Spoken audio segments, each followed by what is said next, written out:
The call came during a critical moment in surgery. My hands were steady inside a patient's cranial cavity when my assistant leaned close to my ear. "Dr. Reynolds, there's an urgent call from Westridge Academy. They insist it can't wait." I didn't look up from the delicate procedure. "Take a message. The principal says it's about your grandson. He's been expelled." My scalpel hesitated a millimeter above the exposed brain tissue. "That's impossible. I don't have a grandson." She was quite insistent, Dr. Reynolds. I completed the final incision before responding. "Tell them they have the wrong Dr. Reynolds." 10 minutes later, as I was closing, my assistant appeared again at my shoulder.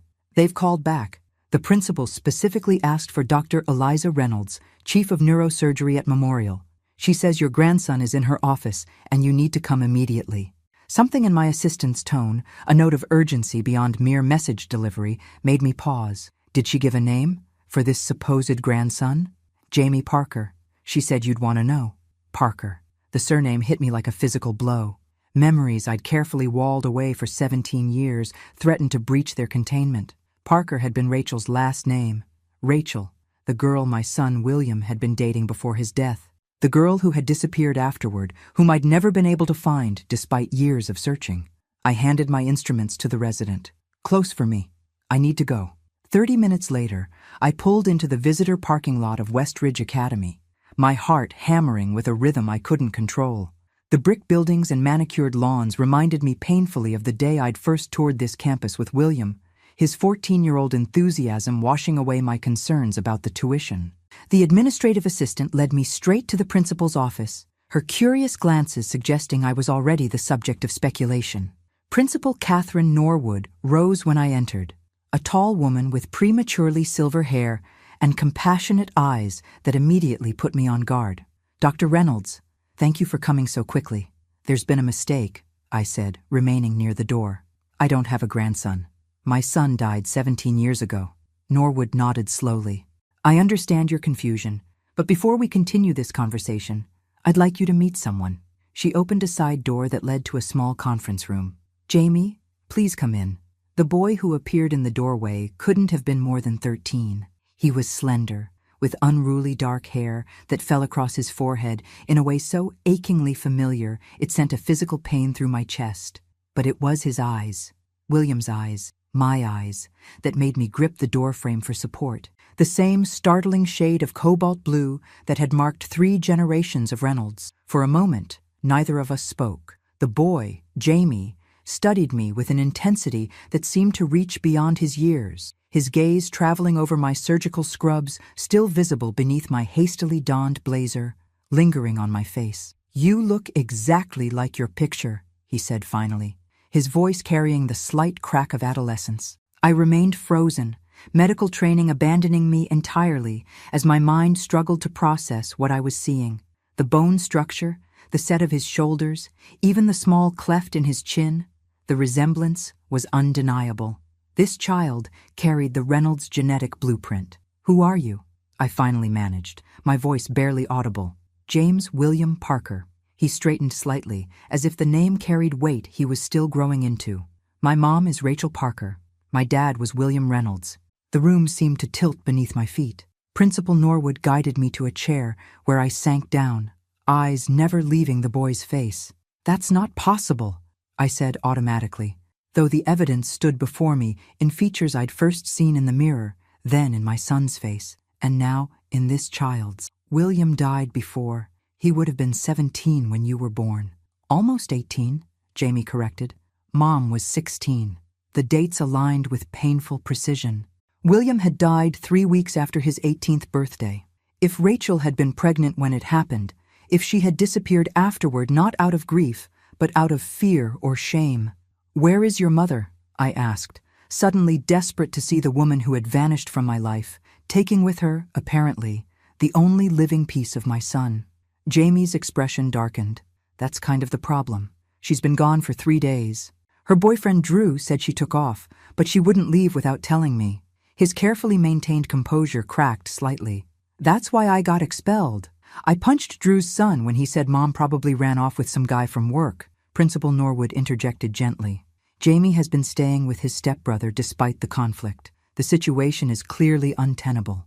When we couldn't reach Ms. Parker, Jamie finally told us about you. I found your name in Mom's box, Jamie explained. The one with Dad's stuff. Your address was there. And pictures. His voice hardened with determination. I need your help. Mom's in trouble. I know it. A storm of emotions battled within me.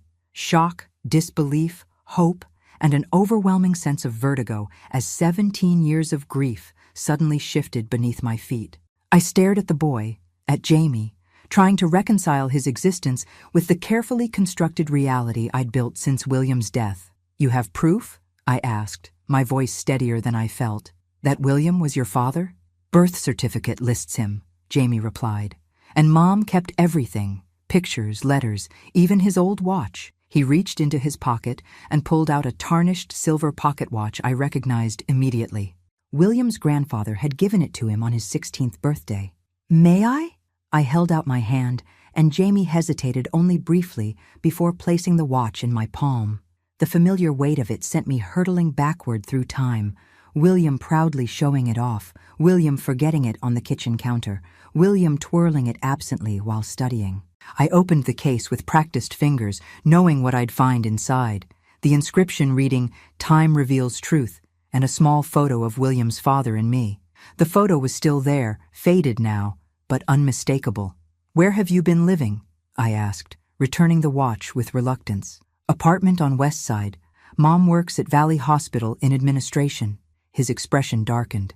Drew moved in 6 months ago. Things got different after that. Principal Norwood cleared her throat gently. Jamie's home situation has become concerning. Ms. Parker's boyfriend has been unreliable as a caretaker during her absence. He's a drunk, Jamie said bluntly, and he hates me. I thought of my empty condo with its pristine surfaces and silent rooms, a place for sleeping, not living. Could I take this boy, this stranger with William's eyes, into that sterile space? Did I have a choice? Have you contacted the police about your mother? I asked. Jamie's face closed off. Drew said he'd call, but I don't think he did. He keeps saying she'll come back when she cools off. The implication hung in the air that whatever had driven Rachel away was temporary, a lover's quarrel perhaps. But the fear in Jamie's eyes told a different story. I need to file a missing persons report, I said, decision crystallizing. And until we locate your mother, you'll come with me. Relief flooded Jamie's expression, quickly masked by teenage nonchalance. Cool. Whatever. Principal Norwood looked relieved as well. I've prepared temporary guardianship paperwork. Given the circumstances and your relation to Jamie, it seemed the most appropriate solution. An hour later, after signing forms and speaking with a school counselor, Jamie and I walked to my car in awkward silence. His entire life had been condensed into a worn backpack slung over one shoulder. The paltry nature of his belongings made my chest ache in a way I hadn't allowed myself to feel in years. Is your apartment far? He asked as I unlocked the doors. About 20 minutes, near the hospital. Mom has your address, from the documents. The statement hung between us. Why hadn't Rachel used that information? Why keep me separated from my grandson for 13 years? As we drove, I snuck glances at Jamie's profile, cataloging features that echoed William's, trying to see Rachel in him as well.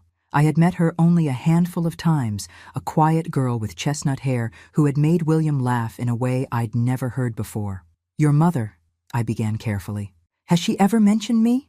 Why she never made contact? Jamie stared out the window, expression unreadable. She said you were brilliant, but intimidating, that you worked all the time. He paused. She thought you blamed her for the accident. The words struck like a physical blow.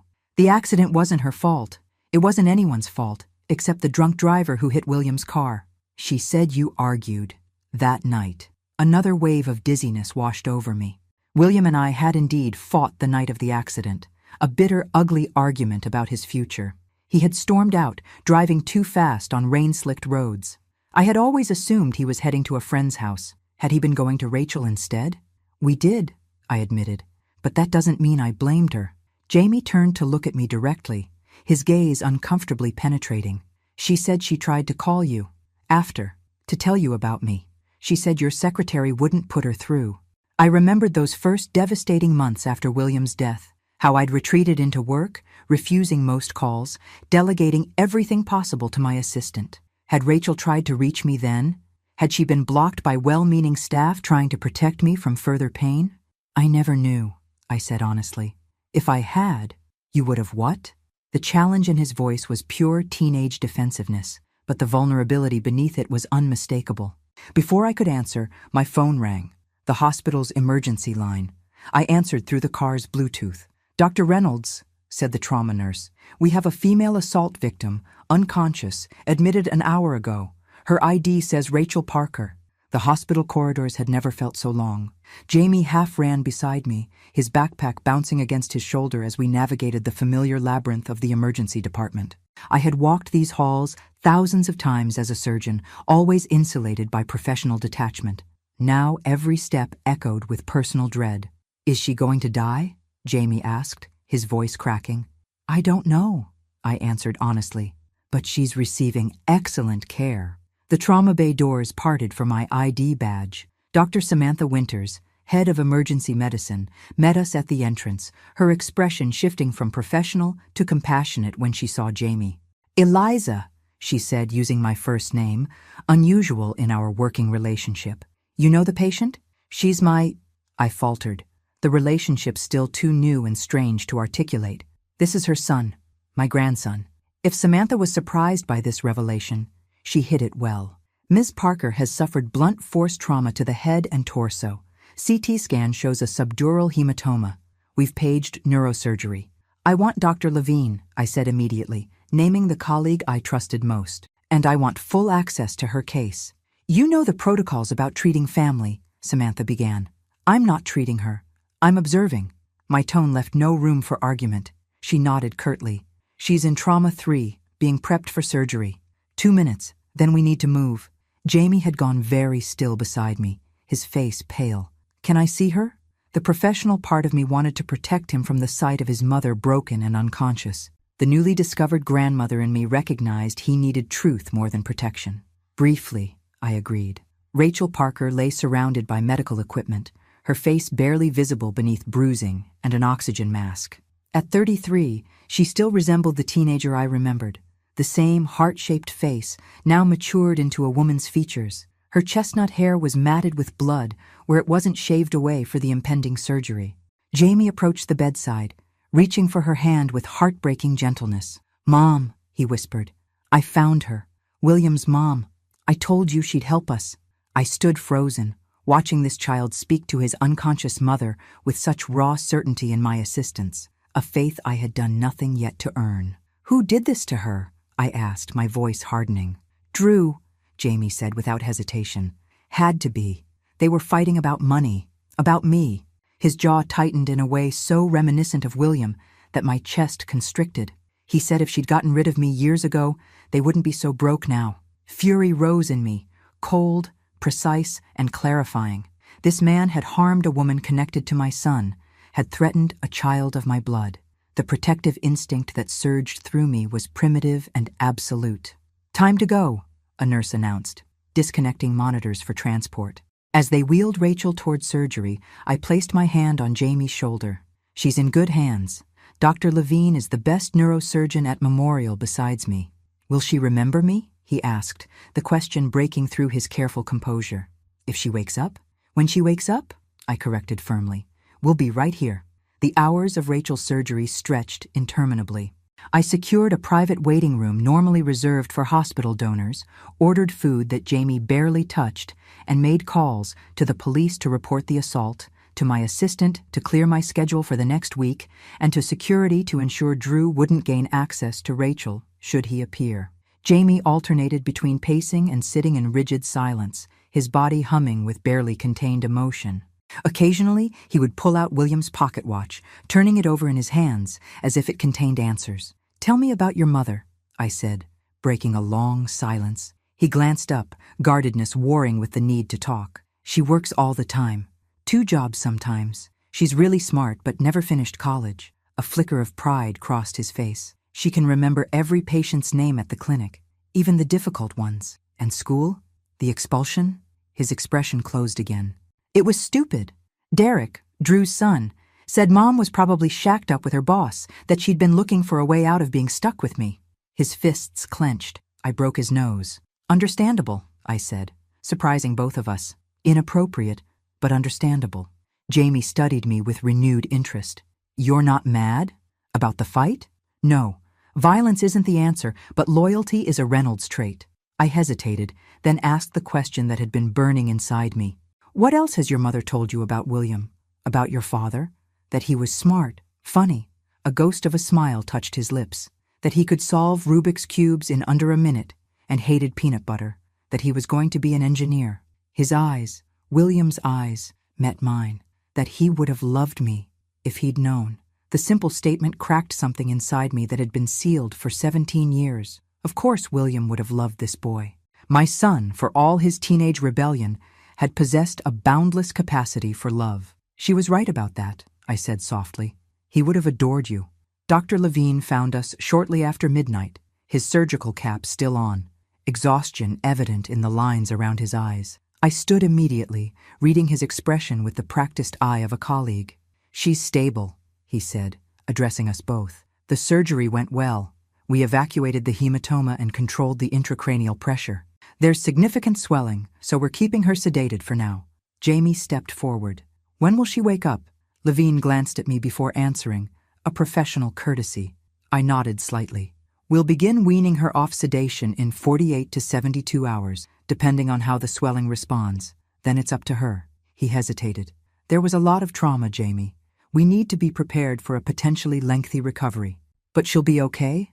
The desperate hope in his voice made him sound younger than his 13 years. The next few days are critical, Levine replied honestly. But she's young and otherwise healthy. That works in her favor. After Levine left, Jamie collapsed into a chair. The adrenaline that had been sustaining him finally depleted. I sat beside him, uncertain how to offer comfort to this child I barely knew. You should get some rest, I said. They won't allow visitors in ICU until morning. I'm not leaving, he insisted, jaw set in stubborn determination. I wasn't suggesting you should. My office has a couch. I hesitated. I've slept on it many nights when surgeries ran long. He studied me suspiciously, as if searching for deception. You're staying too? Of course. The answer came automatically, surprising me with its certainty. 24 hours ago, my schedule would have been inviolable, patience immovable. Now, nothing seemed more important than maintaining this fragile connection. In my office, Jamie settled awkwardly on the leather couch while I made calls, to the police detective handling Rachel's case, to security to ensure continued protection, to my assistant to further clear my schedule. Through half-closed eyes, Jamie watched my every move, cataloging details about this unknown grandmother. Mom has a picture of him in her wallet, he said suddenly. My dad. They're at some lake, laughing. Cedar Lake. The summer before William died. I remembered dropping him off there, warning him about sunscreen, telling him to be home by 10. Ordinary parental concerns that had seemed so significant then. Cedar Lake, I confirmed. Your father loved it there. Said the water was perfect for swimming. Not too cold, not too warm. Like Goldilocks, Jamie murmured, his eyelids growing heavier. Exactly like that. I smiled, remembering William's precise opinions on everything from water temperature to the proper ratio of chocolate chips in cookies. Do I, Jamie began, then paused, fighting sleep. Do I look like him? The question pierced me. I studied him properly for the first time. The shape of his face, the set of his shoulders, the restless energy evident even in near sleep. Yes, I said softly. Remarkably so. He nodded, seemingly satisfied, and finally surrendered to exhaustion. I watched him sleep, this child who carried William's genetic blueprint, who had existed for 13 years without my knowledge. Grief and wonder warred within me. My phone vibrated with a text from Detective Mercer. Located Drew Sanders, bringing him in for questioning. Witness saw him leaving victim's apartment Tuesday night. Tuesday, 3 days ago. Rachel had been missing for 3 days before being found beaten nearly to death. Where had she been during that time? And why hadn't this Drew reported her missing? More troubling questions swirled. Why had Rachel kept Jamie's existence from me for 13 years? What had happened in the weeks following William's death? Had she tried to reach me, as Jamie believed? The detective had also sent police to Rachel's apartment to secure the scene. They'd found signs of struggle and what appeared to be bloodstains. A neighbor reported hearing arguments over the past several weeks, culminating in a particularly violent-sounding confrontation Tuesday evening. I looked at Jamie, sleeping fitfully on my office couch, and wondered what he had witnessed in that apartment. What traumas lay beneath his careful composure? Dawn arrived with harsh, fluorescent clarity. I dozed intermittently in my desk chair, waking to check Jamie and scan Rachel's updates on my computer. Her condition remained stable, the best we could hope for at this stage. Jamie stirred, momentarily confused by the unfamiliar surroundings. Recognition dawned slowly, followed immediately by concern.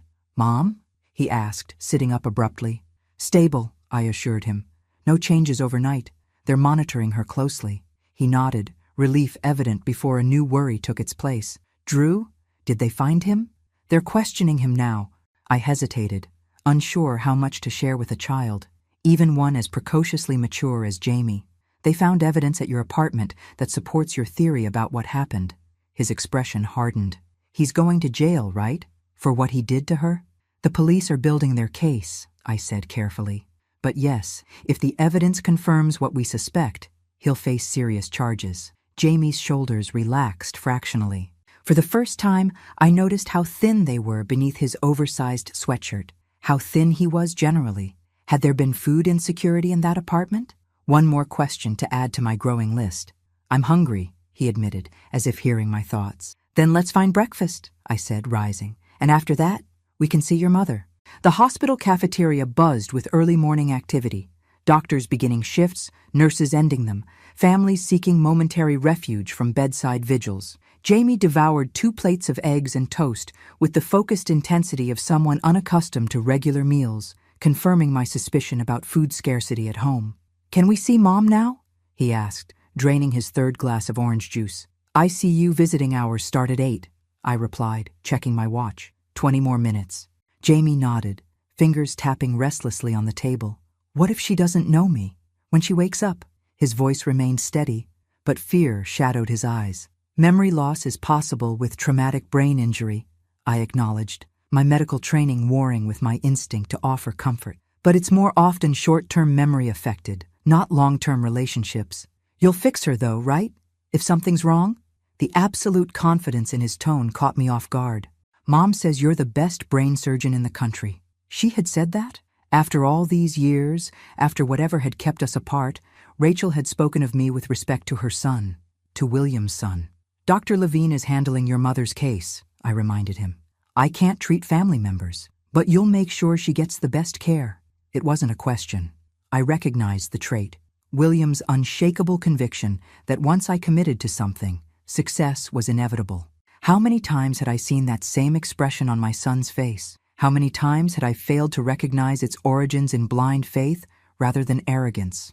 "Yes," I promised. "Absolutely." In the ICU, Rachel lay surrounded by equipment monitoring her vital functions. The stark, fluorescent lighting emphasized her pallor, the bruising along her jawline now darkening to purple. Her head was partially bandaged, dark hair splaying across the white pillowcase where it wasn't shaved. Jamie approached hesitantly, reaching for her hand. "Hey, Mom," he whispered. "It's me. I'm here with—" He glanced back at me, uncertain. "Dr. Reynolds," I supplied automatically, then corrected myself. "Eliza, your grandmother." He nodded, turning back to Rachel. "They caught Drew. He's going to jail for what he did to you." The conviction in his voice brooked no doubt. "And I'm staying with Dad's mom until you're better. She has a fancy office at the hospital and everything." I stood slightly apart, giving him space while monitoring Rachel's vitals with professional assessment.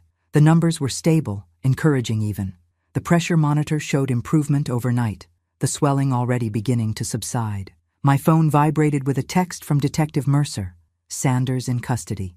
Denied assault initially, then requested lawyer when presented with evidence. Parker's purse and phone recovered from his car. Will update as case progresses." I exhaled slowly, relief mingling with renewed fury at what this man had done.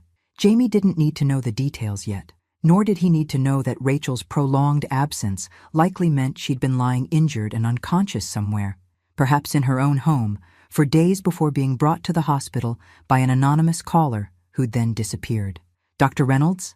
The ICU nurse approached, clipboard in hand. "We need medical history from Ms. Parker. Allergies, Pre-existing conditions, current medications. I hesitated, painfully aware of how little I knew about this woman who had carried and raised my grandson. Jamie might know some of it. The nurse glanced dubiously at the 13-year-old. We typically need an adult family member. I'm her only family, Jamie said, chin lifting in defiance. Besides Dr. Reynolds. And I know all Mom's stuff.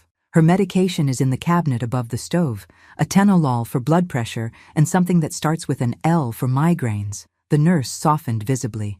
That's helpful, thank you. Lisinopril, possibly? Jamie nodded eagerly. Yeah, that's it. I watched this exchange with a mixture of pride and sadness. Pride at Jamie's responsibility. Sadness that he'd had to assume such adult concerns. What kind of life had they lived, this mother and son, without family support? There's a box, Jamie said suddenly, turning to me. At our apartment, the one with Dad's stuff. It has letters and pictures and… He swallowed hard. Maybe papers about Mom's health, too. We should get it. The thought of entering their apartment, a potential crime scene according to Detective Mercer, filled me with unease. But the box represented a tangible connection to William, to the years I'd lost with both him and Jamie. I'll speak to the detective, I promised. See if we can arrange to collect some of your things. What about… He glanced at Rachel, lowering his voice. Where am I staying? While Mom's here? The question I'd been avoiding since yesterday hit me with full force. My condo had a guest room, technically, though it had never hosted an actual guest. The space was sterile, impersonal, like the rest of my living quarters, designed for efficiency rather than comfort. Not a place for a child. Yet where else would he go? Foster care was unthinkable. A hotel, perhaps? No, equally unsuitable for a minor without an adult, which left only one option. With me, I said, the words feeling strange on my tongue. You'll stay with me, of course. The key turned in my condo door with an unfamiliar weight, no longer just unlocking my private sanctuary, but opening the threshold to a responsibility I'd never anticipated. Jamie stood behind me, his backpack clutched to his chest like armor, eyes taking in the sleek modern hallway with its abstract artwork and cold marble flooring. This is, he began, stepping into the living room with its panoramic city view. Wow. I saw my living space through his eyes, the pristine white furniture arranged for aesthetic appeal rather than comfort, the glass coffee table free of fingerprints or water rings, the bookshelves organized by subject and author. Beautiful, sterile, unlived in. The guest room is this way, I said, leading him down the hallway. The room had been decorated by my interior designer in shades of gray and blue, inoffensive, impersonal, and utterly unsuitable for a 13-year-old boy. You can put your things in the dresser, I offered, as Jamie stood awkwardly in the center of the room. We'll get your clothes and other necessities from your apartment when Detective Mercer gives us clearance. It's nice, he said politely, though his expression suggested otherwise. He set his backpack gently on the bed, as if afraid of disturbing the perfect arrangement of pillows. I'll make lunch, I said, retreating to the kitchen where I opened my refrigerator to find it embarrassingly empty. Half a carton of almond milk, a container of Greek yogurt, and various condiments. I rarely ate at home, typically grabbing meals at the hospital or ordering in when necessary. Do you like Thai food? I called, reaching for my phone. Jamie appeared in the doorway. I've never had it. Another revelation about his limited experiences. Then today will be your first time. It's one of my favorites. While waiting for the delivery, an uncomfortable silence settled between us. Jamie wandered around my living room, studying the few personal photographs I displayed. Mostly professional achievements, university graduations, hospital galas. There were exactly 2 photos of William. One at his high school graduation, the other a candid shot from a hiking trip when he was 15, laughing at something off camera. Is this him? Jamie asked, pointing to the hiking photo. My dad? I nodded, moving beside him. Yes, he was 15 there. We went hiking in the Cascades that summer. I look like him, Jamie said quietly, studying the image with hungry eyes. You do, I agreed, especially when you smile. Jamie touched the frame gently. I don't have many pictures of him, just what Mom kept in the box. The box, I echoed, remembering his earlier mention. You said there were letters in it? He nodded. And the watch, and pictures. And some papers Mom said were important. He hesitated. Detective Mercer texted while you were talking to the nurse. She said we can go to the apartment this afternoon with an officer to get our stuff. My phone chimed with the same update from Mercer. Apartment released for brief access at 2 p.m. Officer Davis will meet you there. Evidence collection complete in main areas. I checked my watch. Just past 11. We'll go after lunch.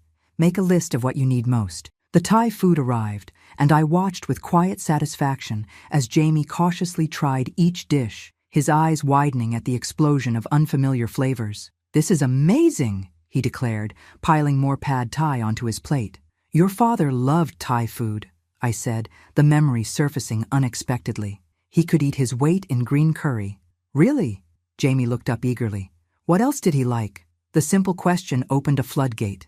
Suddenly, I was telling Jamie about William's passion for astronomy, his terrible singing voice, his ability to solve complex math equations in his head, his collection of vintage comic books. Each revelation was met with rapt attention, as if Jamie were mentally cataloging every detail about the father he'd never known. At precisely 2 p.m., we met Officer Davis outside Rachel's apartment building, a rundown complex in a neighborhood I rarely had reason to visit. The officer, a young woman with kind eyes and a no-nonsense demeanor, unlocked the door with a key from evidence. 30 minutes, she said. Just essentials. The bedroom is still sealed. The apartment told a story more eloquent than words. The shabby furniture carefully maintained, the walls decorated with Jamie's school achievements and artwork, the kitchen sparse but spotlessly clean. Despite the obvious financial limitations, Rachel had created a home, something I had failed to do in my expensive condo. Jamie moved efficiently, gathering clothes and school books, his expression shifting between determination and distress as he encountered reminders of the violence that had occurred here. In the living room, a lamp lay shattered. In the kitchen, a chair was overturned.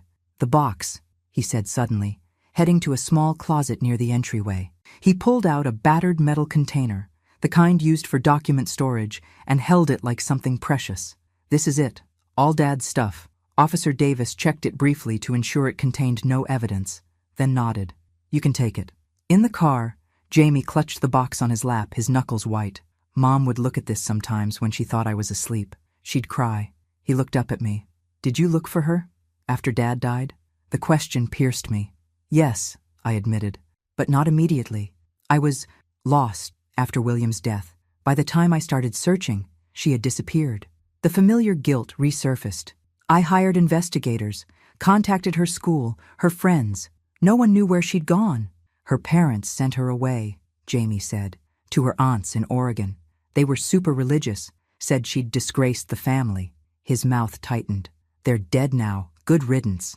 The vehemence in his voice startled me.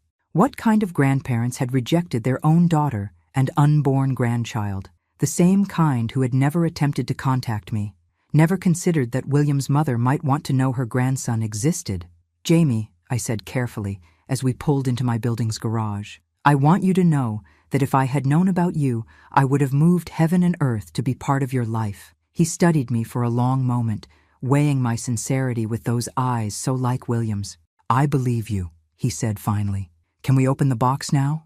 We sat at my dining room table, a sleek glass surface that had never hosted a family meal, the metal box between us like a time capsule from another life. Jamie's hands hovered over the lid, suddenly hesitant. "Mom never let me look through everything," he admitted. "She said some things were just for her." "We don't have to open it," I offered, though curiosity burned within me. "No, I want to." He took a deep breath and lifted the lid. The contents were carefully organized, photographs secured in plastic sleeves, letters bundled with faded ribbon, a small velvet pouch, and various mementos, movie ticket stubs, a pressed flower, a Westridge Academy patch from William's uniform. At the very top lay a sealed envelope with, "For Jamie, when he's ready," written in flowing script. Jamie stared at it, transfixed. "That's Mom's handwriting. Do you want to read it now?" I asked gently. He shook his head. "Not yet. Let's see the other stuff first." The photographs told a story I'd never been privy to. William and Rachel at a carnival, faces painted, laughing at the camera. William playing guitar on a park bench while Rachel watched adoringly. The two of them at what appeared to be a school dance, William in an ill-fitting suit, Rachel radiant in a simple blue dress. They looked so young, so full of possibilities. "Your dad was quite the musician," I said, tracing William's image with my fingertip. Self-taught on the guitar. He used to drive me crazy practicing the same chord progressions for hours. Really? Mom never mentioned that. Jamie's expression brightened. I've always wanted to learn guitar. Another connection. Another inheritance beyond genetics. I filed the information away. A birthday present, perhaps? The thought of celebrating Jamie's birthday, of being present for future milestones, created an unexpected warmth in my chest. What's this? Jamie pulled out a small notebook, its cover worn from handling. William's journal, maybe? I'd never seen it before. Jamie opened it carefully. It's Dad's handwriting, but it's addressed to Mom. He flipped through pages, eyes widening. It's letters, tons of them, dated after they met. He paused at one entry, reading silently before looking up with wonder. He was writing to her every day after they met at summer camp, even though they lived in different states. He handed me the journal, and I read the entry dated July 28th, 17 years and 3 months ago. Rachel, I know we just said goodbye yesterday, but I already have so much more to tell you. Dad thinks I'm crazy for being this hung up on a girl I just met, but he doesn't understand. You're different from anyone I've ever known. 2 weeks at camp wasn't enough. Mom's being weird about it too. Keeps reminding me about college applications and how summer romances never last. Whatever. They don't get it. They don't get us. 78 days until Thanksgiving break when I can drive up to see you again. It might as well be forever.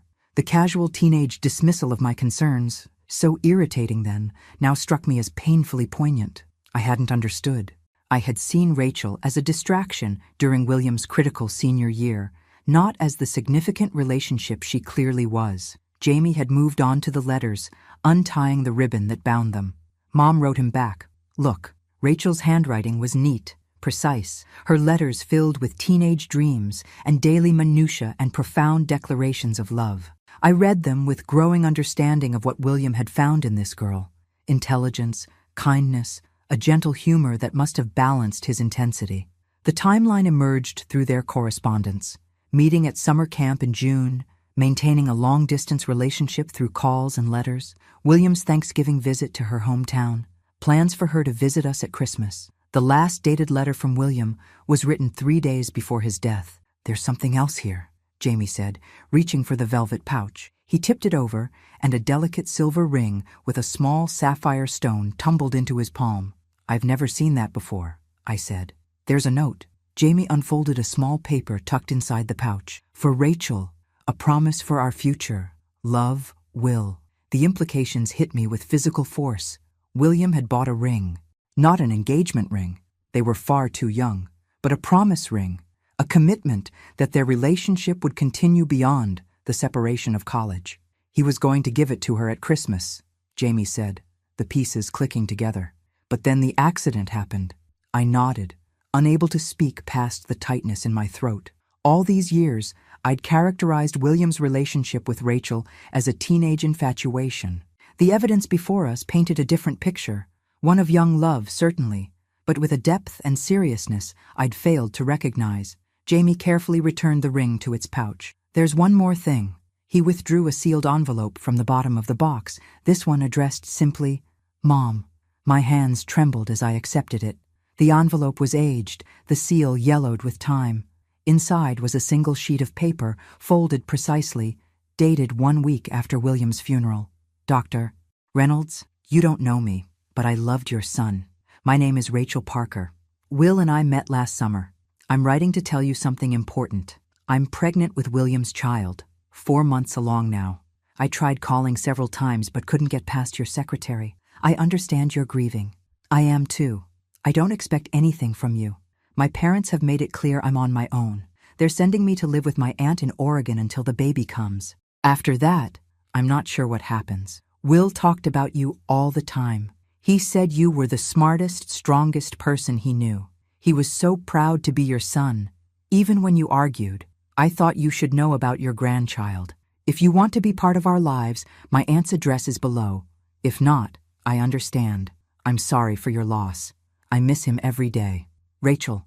The letter blurred through my tears. She had tried to tell me. She had reached out, and I had been unreachable, walled off in my grief, delegating all communication to assistants, instructed to shield me from additional pain. She sent it, I whispered, but I never received it. She tried, Jamie confirmed, his voice small. She always said she tried. We sat in silence, the weight of 17 years of misunderstanding hanging between us. The letter, proof that Rachel had tried to reach me, had wanted me in Jamie's life from the beginning, felt simultaneously like absolution and indictment. She hadn't kept him from me deliberately, but I had been unreachable in my grief, my professional armor impenetrable even to this vital message. She never told me she actually sent a letter, Jamie said finally, just that she tried calling.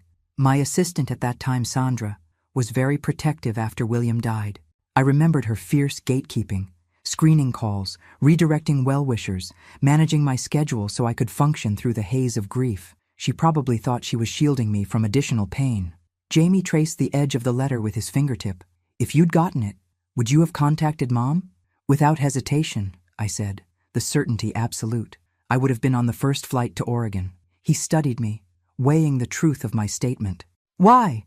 You didn't even know her. She was carrying William's child. A piece of him survived. My voice caught. You were a miracle I didn't know existed.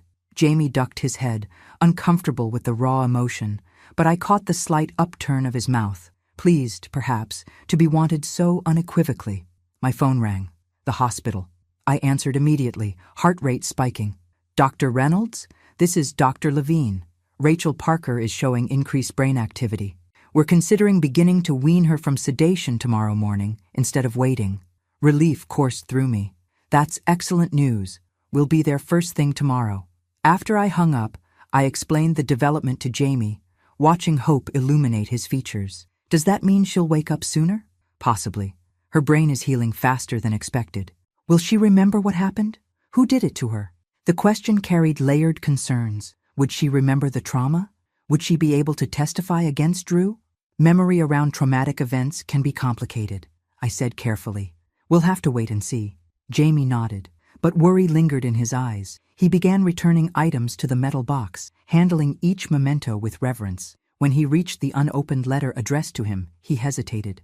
I think I should wait, he decided. Until Mom's awake, she should be there when I read it. The maturity of the decision struck me. How many 13-year-olds would show such restraint, such consideration? As evening approached, the awkwardness of domestic arrangements became apparent. I had no established routines for houseguests, let alone teenage boys. Did he have homework despite being expelled? What did he typically eat for dinner? What time was an appropriate bedtime? Are you hungry again? I asked, remembering the appetite he'd displayed at lunch. Kind of, he admitted. I usually make dinner for Mom and me. She works late most nights. Another glimpse into their life, Jamie assuming adult responsibilities far too early. What do you usually make? Pasta, sandwiches, sometimes eggs. He shrugged. Easy stuff. I confess I'm not much of a cook, I said, but I can manage pasta. I assessed my pantry, a culinary desert of protein bars and coffee. Actually, we'll need to go shopping first. The grocery store was a novel expedition. I usually ordered essentials for delivery or ate at the hospital. Jamie navigated the aisles with practiced efficiency, selecting items with careful attention to price tags. When I told him not to worry about cost, he looked genuinely confused, as if the concept of shopping without financial constraints was foreign. Get whatever you like, I encouraged. Foods you enjoy. He hesitated by the cereal aisle. Can I get the one with chocolate? Mom says it's too expensive. Of course. The simple request tightened my throat. What kind of life had they lived, where chocolate cereal represented an unaffordable luxury? At the checkout, Jamie's eyes widened at the total, though he said nothing. Later, as we put away groceries in my rarely used kitchen, he asked hesitantly, Is your condo really expensive? Yes, I answered honestly.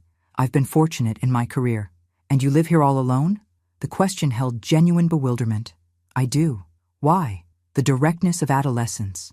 I never remarried after William's father died. My work became my focus. Weren't you lonely? The question struck with unexpected force. Had I been lonely? Or had I deliberately constructed a life where loneliness couldn't penetrate, where professional achievements filled the space where family might have been? I think I chose not to notice if I was, I admitted, which isn't the same as not being lonely. Jamie absorbed this, his expression thoughtful as he arranged cereal boxes in my cabinet. Mom gets lonely. That's why she let Drew move in, even though he was a jerk from the beginning. The insight into Rachel's vulnerability, delivered with such matter-of-fact clarity, deepened my emerging understanding of the woman who had raised my grandson. After a surprisingly companionable dinner of spaghetti and garlic bread, I watched Jamie set up his school laptop at the dining table. "I have to finish this essay," he explained. "Ms. Matthews said I can email assignments until—" He trailed off, uncertainty crossing his features. Until what? Until Rachel recovered? Until normal life resumed? The future hung nebulous before us, filled with unanswered questions. "You're welcome to stay here as long as necessary," I said, addressing the unspoken concern. "And I'll speak with Principal Norwood about your school situation." He nodded, some tension leaving his shoulders. "Thanks. For everything." He hesitated. "Should I call you Dr. Reynolds? Or—" The question caught me unprepared. What was I to him? Legally, biologically, his grandmother. But we were still strangers in many ways, connected by blood and shared loss, but little else. "Eliza is fine," I said. Unless you'd prefer something else." He seemed to consider this, testing options silently. "Maybe? Grandma? Not right away, but eventually? When it feels less weird?" The simple request undid me completely. "I'd like that," I managed. "Very much." Morning came with tentative hope as Jamie and I arrived at the hospital just after 7. Dr. Levine met us outside Rachel's room, his expression cautiously optimistic. "We've begun weaning her from sedation," he explained. "Brain activity continues to increase, intracranial pressure is normalizing, and her reflexive responses are strong." "When will she wake up?" Jamie asked, the question that had dominated his thoughts since we'd received yesterday's update. "It's not an on-off switch," Levine explained gently. "More like a gradual surfacing. We may see movement, changes in breathing patterns, perhaps some response to stimuli before full consciousness returns." Jamie nodded, absorbing this with the same serious concentration he brought to all medical discussions. Over just a few days, he'd acquired a vocabulary no 13-year-old should need.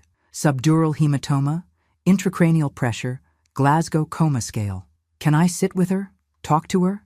he asked. "Absolutely," Levine replied. Many patients report later that they could hear loved ones speaking to them, even in deep sedation.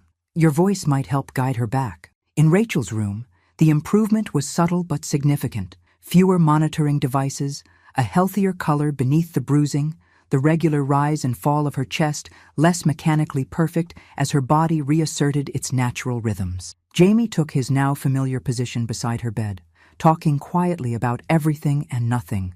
The Thai food we'd had for lunch yesterday, the grocery shopping expedition, his progress on the school essay.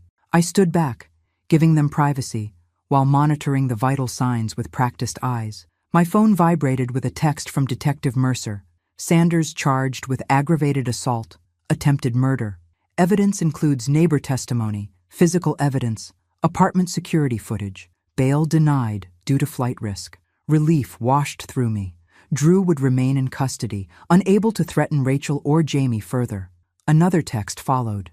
"Need statement from Jamie when convenient. Officer can come to you." I replied that we'd arrange a time after seeing Rachel's progress today, then slipped outside to call the detective directly. "Has Sanders confessed?" I asked without preamble when Mercer answered.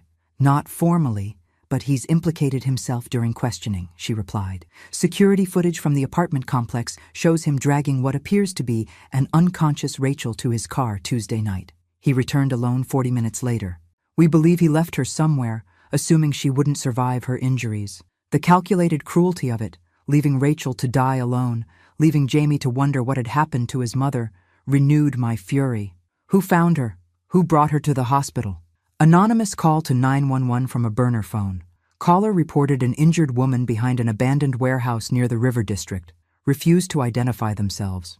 A good Samaritan, perhaps? Or someone connected to Drew who developed a conscience? "Will you need Rachel to testify?" I asked, "given her medical condition?" "The physical evidence is substantial," Mercer assured me. "Sanders will likely accept a plea deal once his lawyer reviews everything we have.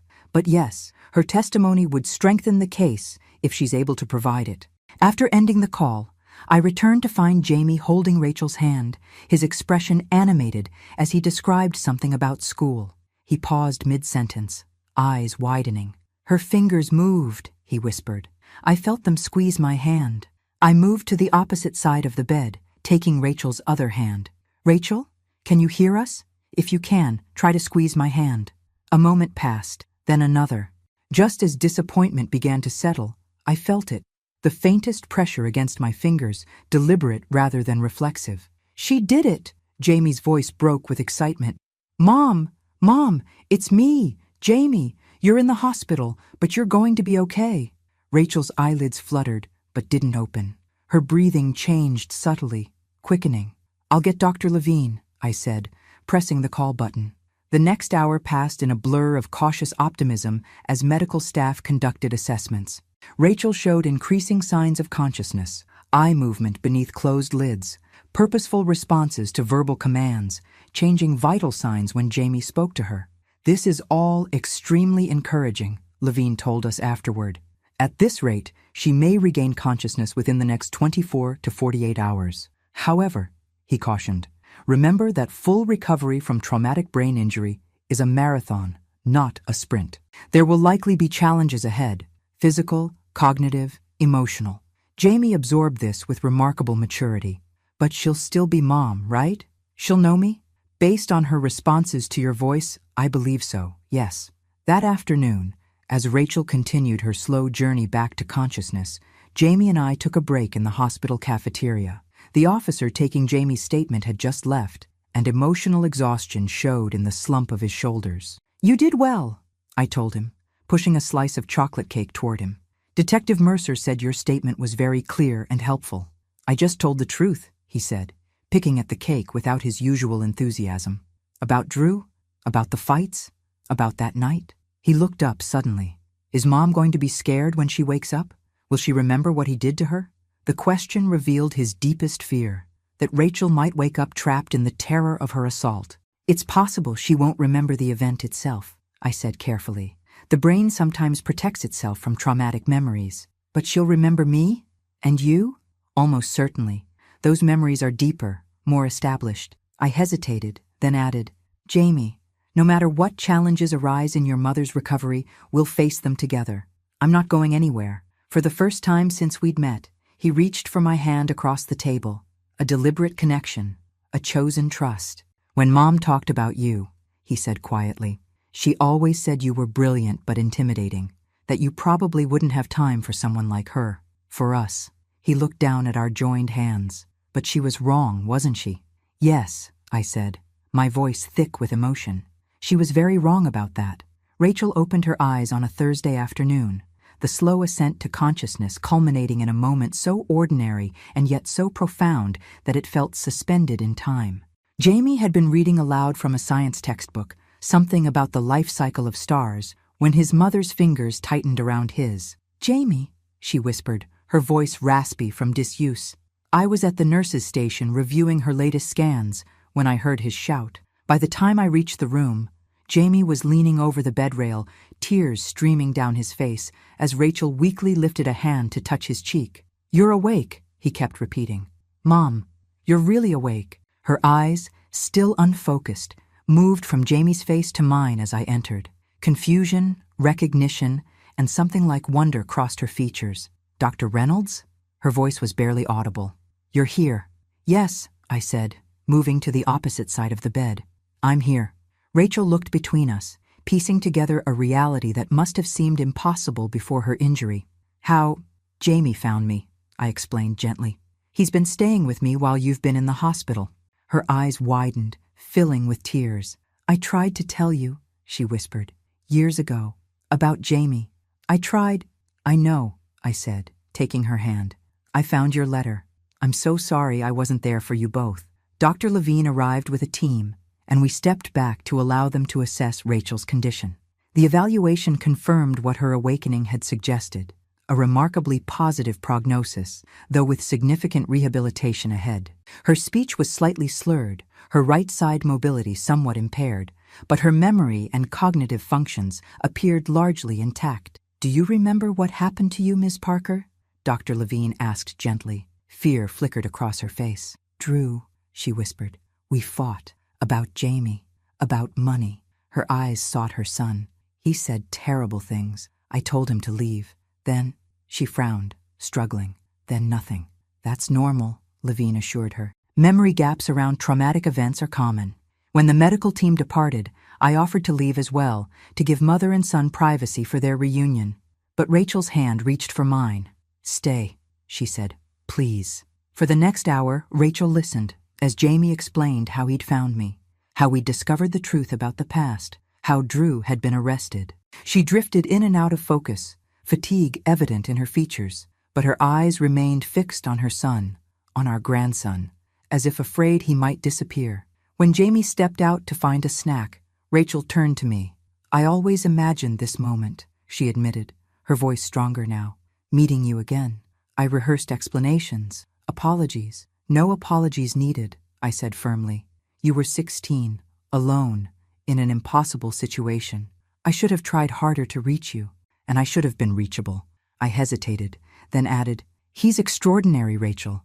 You've done an amazing job raising him. A ghost of a smile touched her lips. He's so much like William. Not just looks, but the way his mind works, that intensity when he's focused on something. Yes, I agreed. I see it too. Will this be weird? She asked suddenly, the direct question reminiscent of Jamie's forthright manner. The three of us? After everything? Undoubtedly, I said, earning a surprised laugh from her. But we'll figure it out.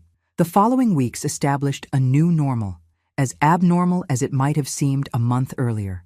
Rachel was transferred to a rehabilitation facility where she made steady progress, determined to regain independence. Jamie divided his time between the hospital, my condo, and school, where Principal Norwood had arranged his reinstatement with certain conditions, including regular counseling sessions. My guest room gradually transformed from its sterile perfection into a space that reflected Jamie's personality. Astronomy posters on the walls, books stacked haphazardly on the nightstand, a guitar I'd purchased leaning in the corner. I modified my surgical schedule to ensure I was home for dinner most nights, a change that surprised my colleagues almost as much as it surprised me. One evening, as Jamie practiced chords in his room, I sat at my dining table reviewing Rachel's latest medical reports. Her recovery continued to exceed expectations, though the road ahead remained long. Physical therapy would continue for months, and while her cognitive functions were largely restored, occasional word-finding difficulties and fatigue persisted. My phone rang. Rachel calling from rehabilitation. We need to discuss living arrangements, she said without preamble, her speech slightly slower than normal but improving daily. They're talking about discharge in 2 weeks, but our apartment. She trailed off, and I could hear the unspoken concerns, the memories of violence there, the financial realities, the stairs she might not yet be able to navigate. I've been thinking about that, I said carefully. My condo has a second guest room. It's currently my home office, but it could be converted. The building is accessible, there's security, and Jamie is already settled in. Silence stretched between us. That's very generous, she finally said. But we can't impose. It's not imposition, Rachel. It's family. The word felt foreign, yet right on my tongue. At least consider it as a transition solution. Later, when you're stronger, we can explore other options. Another pause. I need some independence. I can't be a charity case. Of course not, I agreed. We'll establish clear boundaries, expectations. But Rachel, I hesitated, then continued gently. You and Jamie don't have to do everything alone anymore. That's what family means. A soft sound on the other end, perhaps a suppressed sob. William always said you were formidable when you'd made up your mind about something. A diplomatic way of saying stubborn, I acknowledged. Consider the offer, for Jamie's sake if nothing else. And for yours, she said perceptively. You've missed so much time with him. With both of you, I corrected. 17 years of not knowing my grandson, of not knowing the woman my son loved. When we ended the call, I sat in the growing twilight, listening to Jamie's halting guitar practice. The melancholy notes of a song William had once played filled my condo, no longer a sterile sanctuary, but a home gradually coming to life. There would be difficult days ahead, Rachel's ongoing recovery, Jamie's adolescent struggles, the lingering shadows of all we had lost. But sitting there, surrounded by evidence of my grandson's presence, I felt something I hadn't experienced since William died, the quiet certainty of belonging to someone and having someone belong to me. The emptiness that had defined me for 17 years was filling, not with what was lost, but with what had finally been found. 5 years had passed since the day Principal Norwood's call had changed my life irrevocably. 5 years since I'd walked into her office and found Jamie, a frightened 13-year-old with William's eyes and a world of hurt behind them. Now, on a bright June morning, I stood in my kitchen, our kitchen, preparing breakfast as the sounds of life filled what had once been a sterile sanctuary. "Has anyone seen my cap?" Jamie called from upstairs, his voice deeper now at 18, though still occasionally cracking with excitement as it did today. "Check the hall closet," Rachel responded from the living room where she was arranging flowers. "I think I saw it when I was getting the camera yesterday." I smiled to myself, still marveling at how naturally we had found our rhythm as a family. The transition hadn't been seamless. How could it be, with 3 wounded people trying to build something new from fragments of the past? But we had persisted, weathering Rachel's difficult recovery, Jamie's tumultuous adolescence, and my own steep learning curve from solitary surgeon to present grandmother. "Found it!" Jamie appeared in the doorway, graduation cap in hand, his tall frame filling the space that once seemed too large for a child. At 18, he was William's mirror image, the same unruly dark hair, the same intensity in those cobalt blue eyes, the same quick mind that leapt between ideas with dizzying speed. "Pancakes are almost ready," I said, flipping another onto the growing stack.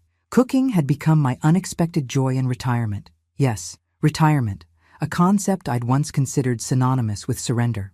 2 years ago, I'd stepped down as chief of neurosurgery, transitioning to teaching and mentorship roles that allowed me to pass on my knowledge while maintaining space for this precious second chance at family. "Smells amazing, Grandma," Jamie said, snagging a pancake directly from the plate. His casual use of Grandma still warmed me, even after all this time. Rachel joined us, moving with the slight asymmetry that remained from her injuries but had become simply part of her graceful motion. At 38, she had transformed her own recovery experience into a career, completing her master's in occupational therapy 2 years earlier. Now she worked with trauma survivors, her personal story providing hope to those beginning their own rehabilitation journeys. "Mom made pancakes on my high school graduation day, too," Jamie said, dousing his stack with maple syrup, though hers were from a box mix. "Hey," Rachel protested with a laugh. "Some of us were working 2 jobs and getting you to school on time." Gourmet cooking wasn't exactly a priority. The easy banter between them reflected years of shared struggle and resilience, a bond that had only strengthened through adversity. I had worried, in the beginning, that my presence might disrupt their relationship, that Rachel might resent my late arrival in their lives. Instead, we had gradually built something new together, not competing maternal figures, but complementary ones, each bringing different strengths to Jamie's life. "Speaking of your mother's hard work," I said, serving Rachel her plate, "have you thanked her properly for the graduation party she's organizing?" Jamie's expression softened. "Every day," he said simply, reaching for Rachel's hand across the table. "For everything." Rachel blinked rapidly, fighting tears. "Save it for the ceremony." "I've only got so many tissues." After breakfast, as Jamie disappeared upstairs to finish dressing, Rachel and I cleaned the kitchen in comfortable silence. These quiet moments of domestic partnership had become precious to me. The rhythmic passing of dishes, the gentle coordination of movements, the unspoken understanding built over years of shared care. "I never thought we'd get here," Rachel said suddenly, handing me a plate to dry. "That day in the hospital when I woke up and saw you both, I couldn't imagine how we'd ever make this work." "Nor could I admitted. I'd spent 17 years building walls around my life, the idea of letting anyone breach them, let alone living together as a family. Yet here we are." Rachel smiled, the fine lines around her eyes crinkling. "A neurosurgeon, a teenage dropout, and a boy we both love, somehow making it work." "Former dropout," I corrected. "Current occupational therapist with honors." She laughed. "True enough. We've all transformed, haven't we?" The doorbell interrupted our reflection. Amelia arriving to join us for the ceremony. My colleague and friend had become a fixture in our unconventional family, her weekly dinner visits evolving into holiday celebrations, impromptu weekend outings, and eventually a spare key and her own designated coffee mug. "Where's the graduate?" she asked, sweeping in with an enormous gift bag. "I have something for him before the madness begins." Jamie bounded down the stairs, resplendent in his cap and gown. The blue fabric brought out his eyes, those Reynolds eyes that had first stunned me into silence 5 years ago. "Dr. Cohen!" he exclaimed, embracing her warmly. Jamie had spent countless hours in Amelia's pediatric neurosurgery department over the years, initially visiting me but gradually developing his own interest in medicine. Her mentorship had proven invaluable as he navigated the college application process, ultimately earning him a full scholarship to my alma mater. "This is from all of us at the hospital," Amelia said, presenting the gift bag. "A little something to start you on your medical journey." Inside was a vintage doctor's bag, beautifully restored, containing a top-of-the-line stethoscope, medical reference books, and a leather-bound journal embossed with his initials. "It's amazing," Jamie breathed, examining each item with reverence. "Thank you. Check the inside pocket of the bag," Amelia directed with a smile. Jamie reached in and pulled out an envelope. Opening it, he froze, eyes widening. "Medical school tuition?" he whispered. "But I haven't even started undergraduate yet." "The department established a scholarship in your grandmother's name when she retired," Amelia explained. "The board unanimously decided the first recipient should be William's son. It's waiting for you when you're ready." Jamie looked to me, overwhelmed. "Did you know about this?" I shook my head, equally stunned. "Not a word." "Your grandmother has saved countless lives," Amelia said. "Trained generations of neurosurgeons. This ensures her legacy continues, through you, if that's the path you choose." The moment hung suspended, weighted with possibility and expectation. I saw a flicker of uncertainty cross Jamie's face. The burden of legacy, the pressure of following in footsteps as significant as mine. "Whatever path you choose," I said firmly, placing my hand on his shoulder. "Medicine or music or anything else that calls to you. The choice is yours, Jamie. Entirely yours." The tension left his body. "Thank you," he said. "To all of us and to none of us in particular. For everything. For believing I have something to offer." As we prepared to leave for the ceremony, I slipped into my study, originally the second guest room, transformed when Rachel had insisted on taking the smaller bedroom despite my protests. "You've given us so much," she'd said. "Keep your space." From my desk drawer, I removed a small velvet box I'd been saving for today. Inside lay William's watch, the pocket watch his grandfather had given him, that Rachel had preserved all these years, that Jamie had shown me that first day in Principal Norwood's office. I'd had it restored, its tarnished surface returned to gleaming silver, its mechanism cleaned and oiled to perfect working order. I joined the others at the front door, taking a moment to absorb the tableau. Jamie resplendent in cap and gown, Rachel elegant in a blue dress that matched his eyes, Amelia checking her camera settings. My family, expanded and reconstituted from fragments I'd thought irretrievably lost. "One more thing before we go," I said, presenting the box to Jamie. He opened it slowly, recognition dawning as he lifted the watch from its velvet nest. "Dad's watch," he breathed. "Your father wore it to his graduation," I told him, "as did his father before him. It seems fitting you should carry it today." Jamie ran his thumb over the inscription inside. "Time reveals truth." A smile touched his lips. "It certainly does, doesn't it?" The ceremony itself passed in a blur of pomp and circumstance. I sat between Rachel and Amelia, tissues at the ready, as Jamie crossed the stage to receive his diploma. Principal Norwood, still elegant with her silver hair now fully white, shook his hand with evident pride. From troublemaker to valedictorian, a transformation few had anticipated except those who truly knew him. "Remember when he punched that kid and got expelled?" Rachel whispered, squeezing my hand. "And now look at him.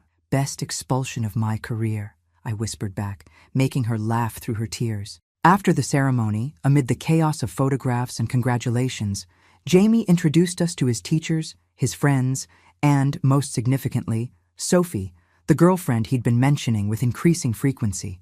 The shy girl with the brilliant mind and gentle smile seemed a perfect complement to Jamie's intensity, reminding me poignantly of Rachel at 16, meeting William for the first time. Later, as the graduation party wound down at our condo, I found a quiet moment alone on the balcony. The city spread below, lights beginning to twinkle in the gathering dusk. I thought of all the evenings I'd stood here alone, viewing the same landscape with clinical detachment, never imagining it would one day frame family celebrations. "Penny for your thoughts?" Rachel joined me, handing me a glass of wine. "Just marveling," I admitted, "at how thoroughly life can surprise you, Even at my age, she smiled, leaning against the railing. Jamie's been accepted into the university's music program too, you know. He hasn't decided which path to take yet, medicine or music. William faced the same choice, I said, though I didn't handle it with much grace at the time. You were trying to protect him from struggle, Rachel observed. I understand that better now, being a parent myself. Yet struggle found him anyway, I said softly. And us, she added. But so did joy, eventually. We stood in companionable silence, watching the stars emerge. Inside, we could hear Jamie playing the guitar, a talent he'd discovered and nurtured over these 5 years, another echo of William that brought bittersweet joy. Do you ever wonder, Rachel asked hesitantly, what would have happened if we'd found each other back then? If your assistant had put my calls through, or if my letter had reached you? The question had haunted me for years, a road not taken that might have spared us all so much pain. Often, I admitted, but then I remember something my mother used to say. Life unfolds exactly as it must, not always as we wish. Rachel considered this. There's wisdom there. We found each other eventually, I said, perhaps when we were ready to truly see each other. Mom? Grandma? Jamie appeared in the doorway, guitar in hand. I've been working on something I want you both to hear. We followed him inside where the remaining guests, Amelia, Principal Norwood, a few close friends, had gathered in the living room. Jamie sat on the edge of the coffee table, adjusting his guitar strings with practiced fingers. This is called The Call That Changed Everything, he said, glancing up with a smile that illuminated his features. It's about how families can be lost and found, broken and mended, and how sometimes the most important connections in our lives begin with a simple phone call.